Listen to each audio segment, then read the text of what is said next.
Hello student, today we are going to learn English reading. म्हणजेच पाहतो आपण phonic. Phonic मधले मग मुलांना इंग्लिश कसं रीड करायला शिकवायचंय, सोपं कसं वाटेल त्यांना.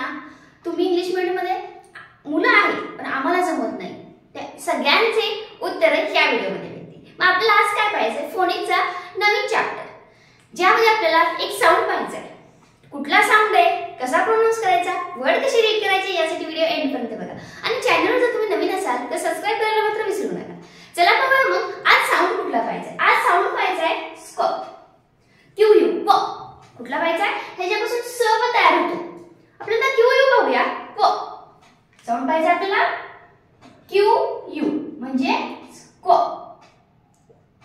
या साऊंडचे शब्द पाहिजे आपल्याला. मग कसे शब्द कसे तयार होत आहेत, स्पीक कसं करायचं किंवा प्रोनाउन्स कसं करायचं, मुलांना सोप्या पद्धतीनं वर्ड लर्निंग कसं करायचं हे पाहायचं.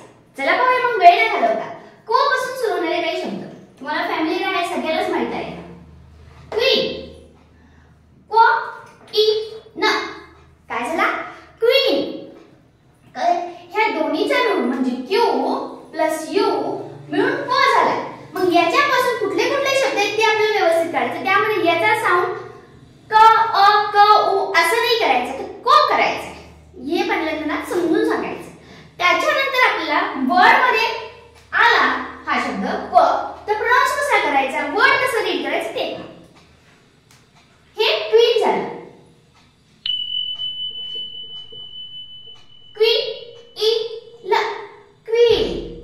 क्व हे क्व आहे, क्व ई ल, क्वीन. या पद्धतीने.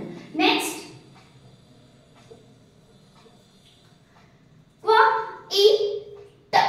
ह्याचे पण साऊंड पाहिजे. त्याच्यामध्ये भरपूर आहेत, C H A S T A S two U A, हे सगळे आपल्याला साऊंड पाहिजे. पण वन बाय वन. इथं क्व ई ट, queen. Okay. Q U I P, queen. आता क्वीन म्हणजे मोराचा पीस. क्वीन म्हणजे तुम्हाला माहिती आहे, हे एक प्रकारचं हे तुमच्या नर्सरीच्या बुक मध्ये मी तुम्हाला समजून येईल. आता ह्या क्वीन, क्वीन म्हणजे काय असतं, एक प्रकारची थट्टा करतो त्याला क्वीन म्हणतात. काय म्हणतात, क्वीन. मग कसा बोलायचा, क्व ई प, क्वीन. फक्त अजून प्रोनाउन्सिएशन ते सांगते, तुम्ही प्रोनाउन्सिएशन करायला बघा. प्रोनाउन्सिएशन केलं की हळूहळू आपण मीनिंग नुसार जायचं. मॅक्झिमम मुलांना ऐकून ऐकण्याचं मीनिंग आपोआप समजून जातं, पण तरी पण काही पेरेंटला असं वाटतं की नाही शब्द आला की मीनिंग आलंच पाहिजे. तर यासाठी काही अर्थ सांगायचं आहे. परत बघूया. Q U E S T, quest. Quest, क्विस्ट. तर इथं स्टचा साऊंड आलाय आणि इथं क्व आलाय, ट्विस्ट. ओके.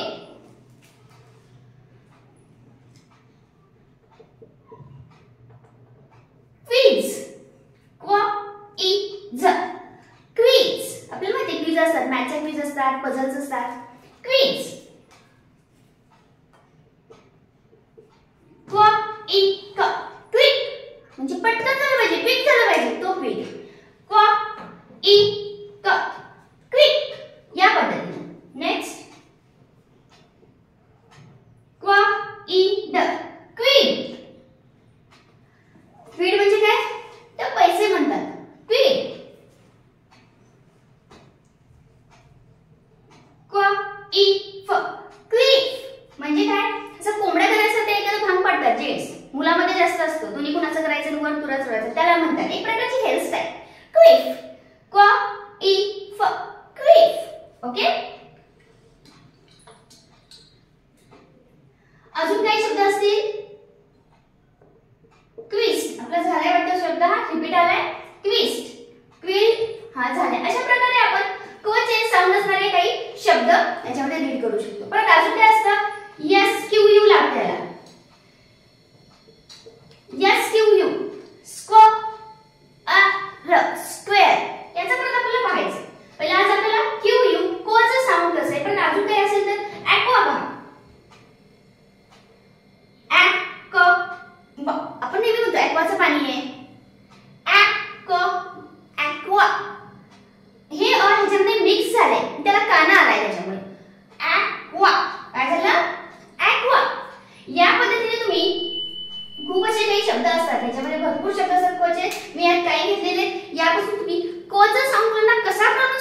सांगायचा. कचा साऊंड, कोचा साऊंड म्हणजे कशाचा असतो, क्यू प्लस यू याचा व होतो, त्याच्यापासून वर्ड कसे लर्न करायचे. परत आता वर्ड लर्निंग आहे. क इ Q U double E N असं करा. स्प्लिट करून ना मुलांना Q U double E N. मी प्रत्येक ठिकाणी स्प्लिटिंग लिहिलेलं आहे. का कशामुळे अशा रेषा होतात, त्याचा साऊंड त्यानुसार प्रोनाउन्स होतो आणि मुलांना ते लर्न करायला सोपं जातं. त्यामुळे मी अशा प्रकारच्या लाईनी खाली ओळखत हे स्प्लिट केले. क इ क क्विक, क इ ड क्विक. या पद्धतीने म्हणजे या पद्धतीने त्यांना वर्ड लर्न पण होणार आणि लक्षात पण राहणार. तर खूप मुलं एक एक अक्षर पाठ करतात. ए क्यू यू ए ॲक्वा असं.